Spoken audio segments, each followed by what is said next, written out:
Estamos começando mais um Guajará Notícias pela sua TV Guajará, canal 7. Traremos hoje muitas informações aqui da nossa cidade, notícias que nos vêm de Brasília e notícias internacionais. Petrobras diz ao STF, Supremo Tribunal Federal, que Cunha, o Eduardo Cunha, aquele que era presidente da Câmara dos Deputados, a Petrobras diz que Cunha se locupletou com corrupção na estatal. A Petrobras pediu ao Supremo Tribunal Federal para ser assistente de acusação em uma das ações penais abertas contra o presidente afastado da Câmara dos Deputados, o Eduardo Cunha, na Operação Lava Jato. A empresa disse que é vítima de desfalques de atos de Cunha, no caso em que ele foi acusado de receber ao menos 5 milhões em dinheiro desviado de contrato de navios sonda da estatal. A Petrobras afirmou ainda que ele locupletou-se, ou seja, enriqueceu indevidamente com a sangria perpetrada contra a empresa. O Eduardo Cunha é aquele cidadão cujos amigos depositam milhões na conta dele. Eu gostaria de ter amigos assim como o Eduardo Cunha. O Eduardo Cunha é aquele cuja esposa gastou aí, torrou mais de 1 milhão, mais de 2 milhões ou 10 milhões, algo nessa monta, só de calçados, sapatos, bolsas, gastos com restaurantes e etc. A Petrobras pede aí ao Supremo Tribunal Federal para servir de testemunha de acusação contra Eduardo Cunha. Eduardo Cunha agora está sentindo o peso da lei sobre seus ombros. Inclusive, há uma manobra lá em Brasília para que o mesmo não tenha o seu mandato cassado. Então, há toda uma manobra para tentar livrar Eduardo Cunha. Eduardo Cunha é o responsável direto pelo início de processo de impeachment contra a presidente, uma vez que ele desengavetou os pedidos que foram feitos e, uma vez aceitando, deu-se início ao processo de impeachment contra a presidente afastada Dilma Rousseff. E agora, aqueles que se sentiram prejudicados estão vindo com todo o desejo de vingança contra Eduardo Cunha. TRF anula a decisão que dava prisão domiciliar a Cavendish e Cachoeira. O desembargador federal do Tribunal Regional Federal da 2ª Região, TRF2, Paulo Espírito Santo, decidiu reconsiderar nesta quarta-feira, dia 6, a decisão do desembargador Ivan Attier, que na sexta-feira havia convertido a prisão preventiva em domiciliar do contraventor Carlinhos Cachoeira, dono da Delta, Fernando Cavendish, e dos outros 3 presos na Operação Saqueador, que investiga o desvio de 370 milhões em contratos de obras públicas. Olha, vocês já têm prestado atenção, com certeza, nos telejornais, nos jornais que circulam na cidade, pelo WhatsApp, pelo Facebook, que quando o assunto é desvios de recursos, é sempre na ordem dos milhões. É uma prova de que o desvio de verba pública, desvios de verbas públicas, é uma constante no nosso Brasil. Infelizmente, isso é a dura realidade. Mas a Justiça tem agido de forma firme contra essas ações. O desembargador deferiu o pedido do Ministério Público Federal, que recorreu do habeas corpus, mantendo na íntegra a prisão preventiva de Cavendish, Cachoeira e dos empresários Adi Assad, Marcelo Abud e Cláudio Abreu. O Ministério Público Federal, o MPF, havia pedido a suspeição do desembargador, alegando que ele é amigo de Técio Lins e Silva, o mesmo advogado que defende Cavendish e que, em outra oportunidade, também atuou na defesa de Attier. O próprio Attier pediu na terça-feira para deixar o caso, dizendo que estava sofrendo muitas críticas. Com a nova decisão, os 5 presos permanecerão no complexo penitenciário de Jericinó, em Bangu, Zona Oeste, onde aguardavam a chegada de tornozeleiras eletrônicas para irem para a prisão domiciliar. Os advogados de Cavendish, Cachoeira e de Assad informaram que recorrerão nesta quarta ao Supremo Tribunal Federal com um novo pedido de prisão domiciliar. O interessante nessa matéria é que o número de prisões tem sido tão grande que até mesmo as tornozeleiras acabaram.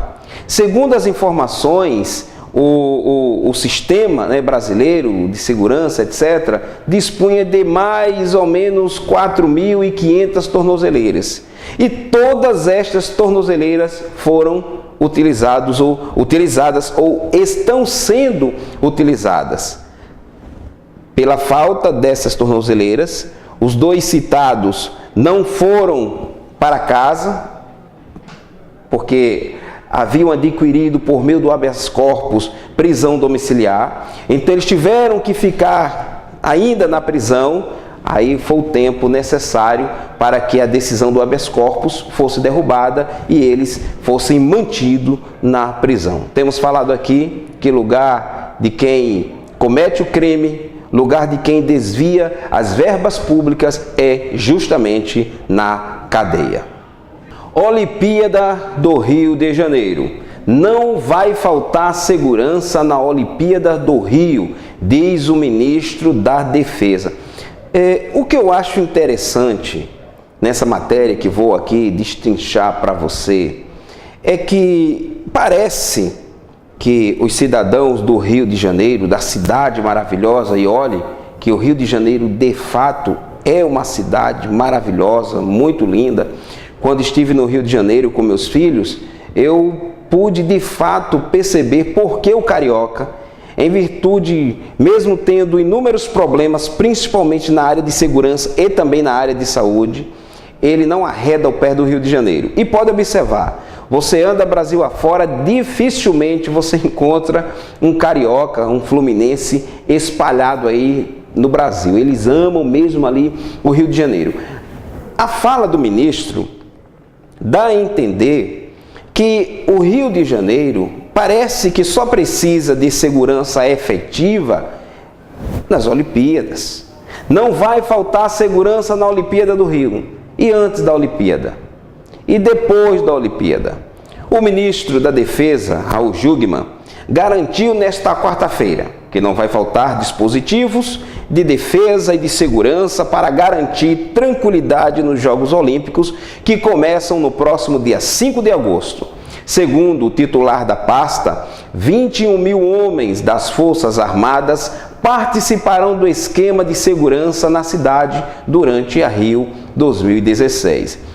Não vai faltar segurança na Olimpíada do Rio, de forma alguma, de maneira alguma, disse Jungmann.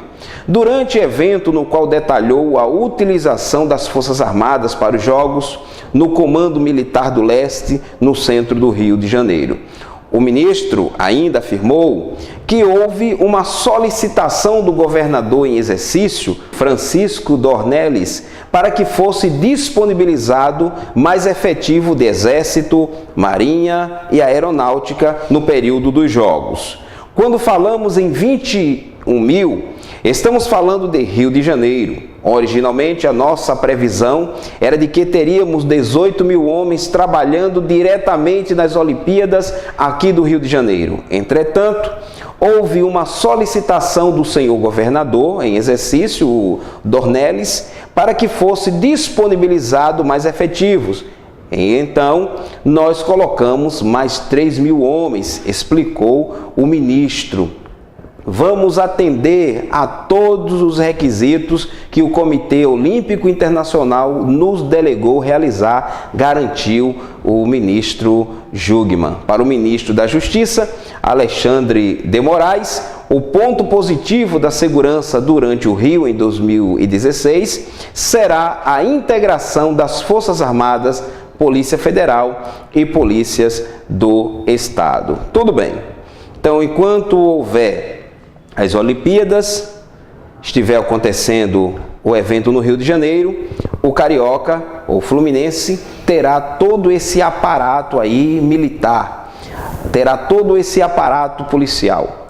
E depois, o inferno volta novamente, os bandidos continuarão vendendo o crack, traficando todos os tipos de drogas, as armas, o homem de bem continuará morrendo.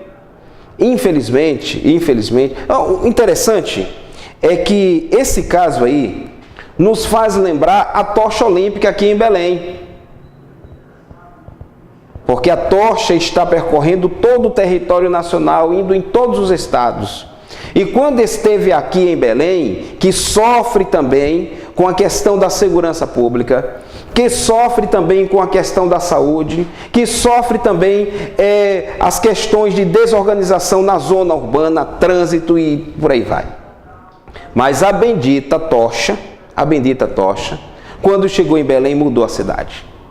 Muros foram pintados, casas foram pintadas, repartições públicas foram reformadas, foram pintadas, o efetivo policial foi aumentado, de sorte que os moradores, que os residentes em Belém, capital aqui do nosso querido, amado Pará, fizeram os seus protestos de forma positiva, ou irônica, melhor dizendo, no Facebook, no WhatsApp, agradecendo a tocha olímpica e pedindo que a tocha olímpica permanecesse em Belém.